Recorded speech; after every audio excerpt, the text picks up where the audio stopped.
저는 오늘 짧은 시간이지만은 우리 수산 양식에 있어서 무엇이 가장 시급하게 개선되어야 할 문제인가 하는 데서 초점을 맞춰서 말씀을 드리겠습니다. 우리나라 수산 양식 산업은 사실 그 중요성이나 굉장한 그 잠재력에 비해서 다른 산업 분야에 비해서 굉장히 낙후되어 있고, 다른 선진국에 비해서 아직도 개선해야 되고 발전해야 될 부분이 굉장히 많은 분야 중에 하나입니다. 그래서 최근에는 정부뿐만 아니라 많은 기업에서도 스마트라는 화두가 수산 양식에 이제 던져졌습니다. 그러면은 우리가 이 스마트라는 것을 어떻게 적용을 해서 우리가 생산성을 향상시킬 것이냐, 가장 수산 양식에 도움이 되게 할 것이냐 하는 데 초점을 맞춰서 말씀을 드리도록 하겠습니다. 여러분들이 잘 아시겠습니다만은 수산 양식의 형태는 굉장히 다양하게 있습니다. 지금 위에 사진에서 보시는 것처럼 아프리카나 중남미 혹은 동남아시아에서 자연 상태의 노지라든가 호수 이런 데서 자연스럽게 100% 자연에 의존해 사는 양식 형태도 있고, 혹은 좀 더 발전을 해서 바다에 고정된 가두리를 해서 양식을 하는 형태, 그리고 좀 더 발전을 하면은 그 가두리가 이동이 되어서 수평 수직으로 이동이 되면서 조금 더 물고기한테 좋은 환경을 찾아가는 그런 시스템이 있고, 궁극적으로는 육상 수조식 양식장들이 이제 많이 생겨나게 되었습니다. 그래서 많은 학자들이나 많은 그 기업들이 궁극적으로는 앞으로 육상 수조식 양식을 해야 되지 않겠느냐 하는 이야기를 하고 있습니다. 그 이유는 다음과 같습니다. 수산 양식이 성공하기 위해서는 가장 중요한 것이 자연환경입니다. 자연환경에 맞지 않는 어종을 선택을 해서 실패하는 경우를 저는 많이 봐왔습니다. 그래서 자연환경이 굉장히 수산 양식이 성공하는 데 중요하고, 그 다음에 시장의 크기, 즉 수요량이 얼마가 있느냐, 혹은 밸류체인이 어떻게 구성되어 있느냐 하는 것이 양식 산업의 성공의 세 가지 중요한 요소라고 하겠습니다. 밸류체인이라는 것은 어미 그룹에서부터 유통에까지 어떤 단계로 그 산업들이 구성되어 있느냐 하는 것입니다. 그래서 어떤 분들은 시장의 크기만 크면은 이 산업은 성공할 것이라고 생각하시는 분도 있지만은 꼭 그렇지는 않습니다. 그래서 우리가 가장 중요한 이 자연 환경을 어떻게 극복해야 되느냐 하는 것을 말씀을 드려보도록 하겠습니다. 왜 그러냐 하면은 수산 양식에 적용되는 혹은 그 어종들은 대체로 자기가 좋아하는 온도에서 플러스 마이너스 5도 범위 안에 있어야만이 최적의 생산성을 나타냅니다. 제일 잘 자라고 병에도 걸리지 않고 효율이 가장 높게 이제 키울 수가 있는 건데, 우리나라는 긴 겨울과 여름이 있기 때문에 대체로 어종이 20도 전후에서 잘 크는 어종들을 양식을 하게 됩니다. 그렇게 된다면은 이론상으로 수온이 15도에서 25도 사이에 있지 않으면은 양식이 되지 않는, 즉 다시 말하면 생산성이 저하되는 그런 현상이 벌어지게 됩니다. 그러면은 우리나라의 수온 분포가 어떠냐? 여기서 보면은 지금 공식적으로 발표된 것 보면은 금운도를 예를 들면은 겨울에는 1도에서 여름에는 30도까지 분포를 하게 됩니다. 그러면은 이 30도 범위에서 자유자재로 가장 좋은 성장률을 나타낸다든가 생산성을 나타내는 어종은 이 지구상에 존재하지 않는다는 것입니다.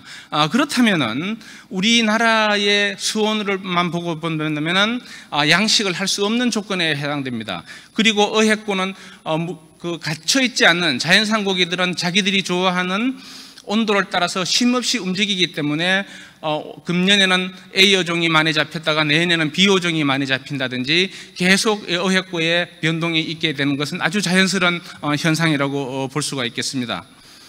그러면은 이런 우리나라 같은 수산 바다의 환경에서 어떻게 그러면 양식을 할 것이냐? 그럼 다른 나라는 어떤 건가를 보게 되면은 우리나라하고 비슷한 위도상에 있는 나라들을 보면은 굉장히 양식을 하지 않거나 혹은 생산량이 세계 최하위에 해당되는 것입니다. 거의 양식 생산량이 굉장히 적고, 다시 말하면 자연 환경에 의해서 양식을 하기가 좋지 않다는 그런 것이 됩니다. 그렇지만은 예외가 있습니다. 우리나라와 일본과 중국은 예외적으로 양식 생산량이 전체 생산량의 30%를 상회하는 굉장히 집약적인 생산을 하게 됩니다. 그렇다면은 이것은 왜 그러냐?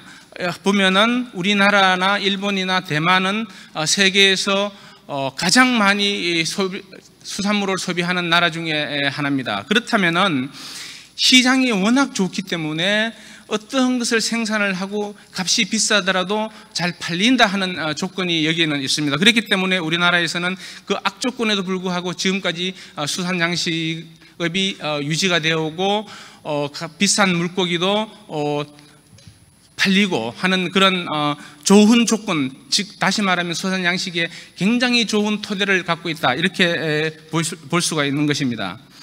그래서 그렇다면 이 자연 환경을 극복하기 위해서 지금까지 어떤 발전을 해왔느냐를 보면은 처음에는 고정식 해상 가두리를 해서 바다로 예를 들면은 그렇습니다. 가두리에서 그 수온이 고정이 되기 때문에 물고기들이 성장을 하는데 많은 어려움이 있었습니다. 그래서 이동식 해상 가두리로 발전을 하게 됩니다.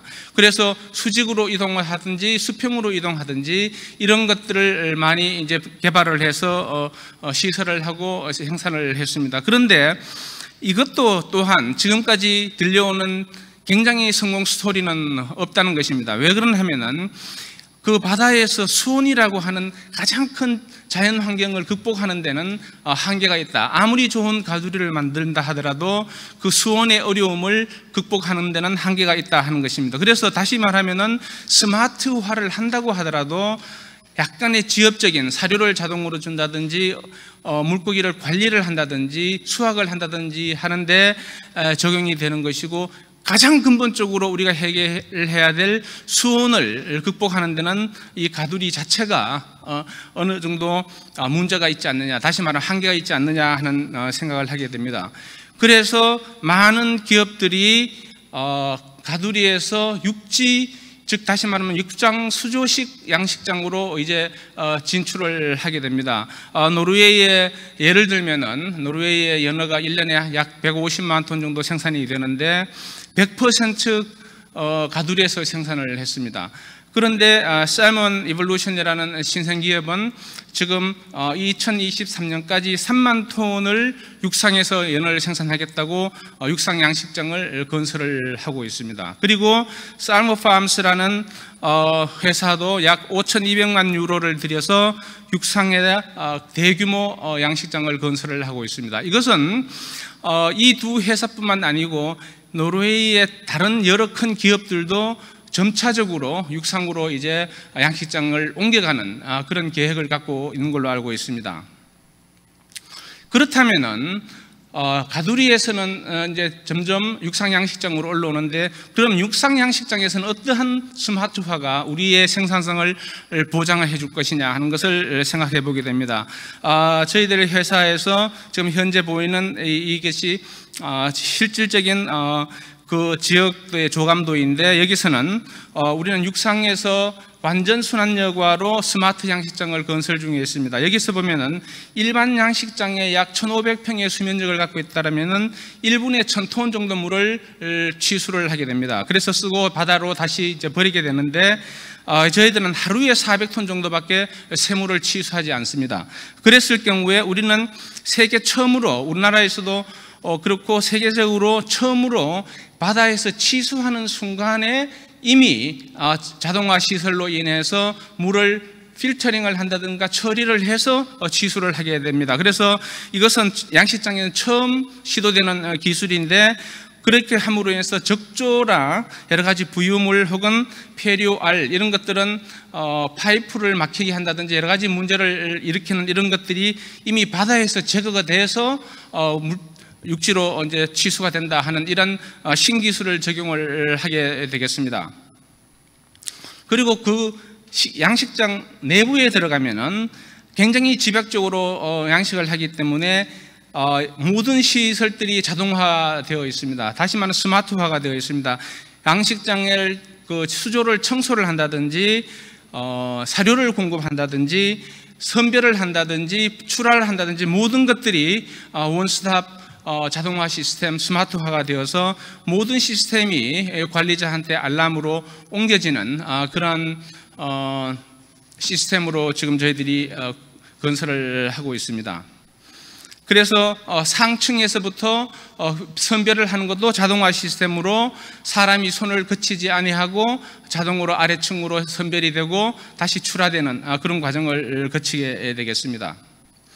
그래서 우리나라는 바닷가에 땅이 굉장히 제한적으로 이용 가능합니다. 이미 많은 해안선이 개발이 되어 있고 다른 곳으로 쓰여지기 때문에 작은 땅에 집약적으로 생산을 하지 않으면은 그 생산량이나 생산성에 대해서 문제가 발생하기 때문에 저희들은 땅은 1000평이지만 수면적은 약 6000평에 이르는 그런 설계를 해서 굉장히 집약적으로 생산을 하게 됩니다. 그렇게 되면은 저희들이 이 안에서 완전 자동화 시스템으로 인해서 작은 땅에서 좁은 땅에서 최대의 생산성을 이루려고 하는 그런 것이 되고, 이것을 앞으로는 저희들이 이것이 이제 조감도가 되는데 여기서 견학뿐만 아니라 생산, 교육, 연구 시스템까지 다 갖추어서 이러한 스마트 양식장이 보급되도록 확산되는데 저희들이 기여를 하겠다, 그런 생각을 갖고 있습니다. 그렇다면 다시 아까 제가 말씀드렸던 원론적인 이야기를 들어가면은, 그러면은 이 자연 환경을 극복을 한다는 것은 밑에 그래프를 보면 아까 플러스 마이너스 5도 안에 있어야만이 최고의 생산성을 갖고 있는데, 육상수조식의 스마트화는 그 자연 환경을 극복하는 데 이용이 되어야 된다는 것입니다. 그래서 자연 환경으로부터 독립을 어느 정도 하게 되면은 아까 플러스 마이너스 5도씨를 플러스 마이너스 10도씨까지 저희들이 확장을 해서 어종을 선택할 수 있겠다는 것입니다. 그러면은 그 시장 규모에 맞게, 시장에서 요구하는 것에 맞게 다양한 어종들을 양식을 할 수가 있고 대규모로 집약적으로 생산을 할 수가 있게 되겠습니다. 그래서 이 스마트 양식 기술은 우리가 가장 어려워하는 자연 환경을 극복하는데 우리가 초점을 맞춰서 사용되지 않겠느냐 하는 것을 저는 현장에서 생각을 하고 있습니다. 그래서 이것이 만약에 너무 발전을 해서 생산 단가를 올리는 상승 요인으로 작용할 만큼 자동화를 한다든지 스마트화를 했을 경우에는 오히려 양식 산업이 채산성이 악화되는 그런 경우도 우리가 생각해 볼 수가 있겠습니다. 그래서 어느 정도까지 어떻게 우리가 스마트화를 해야 되느냐, 스마트 양식장을 건설해야 되느냐 하는 것을 생각해 보면은 아까 처음에 말씀드렸듯이 자연 환경을 극복하는 그 부분까지만 우선 하는 것이 가장 현명하지 않겠느냐 하는 것입니다. 그래서 수원 관리라든가 용존 산소량을 유지를 한다든지 여러 가지 생물학적인 처리 혹은 바이오매스 관리, 다시 말하면 출하나 성장 관리하는 데까지만 일단 스마트화를 하면은 가장 우리가 생산성을 향상시키는 데 도움이 되지 않겠느냐 하는 생각을 합니다. 그 이후에 빅데이터를 이용한 AI라든지 그 외에 다른 첨단 시스템들이 도입이 될 수는 있겠습니다만은 현재는 그것들을 접목을 했을 때 비용이 비싸기 때문에 오히려 생산 단가가 올라가는 부작용이 발생할 수 있다 하는 생각을 저는 갖고 있습니다. 그래서 이 스마트 양식의 화두의 근본적인 취지나 목적은 자연 환경의 어려움을 극복하는 데 집중되어야 된다 하는 것이 저의 오늘 결론이라고 말씀을 드릴 수가 있겠습니다.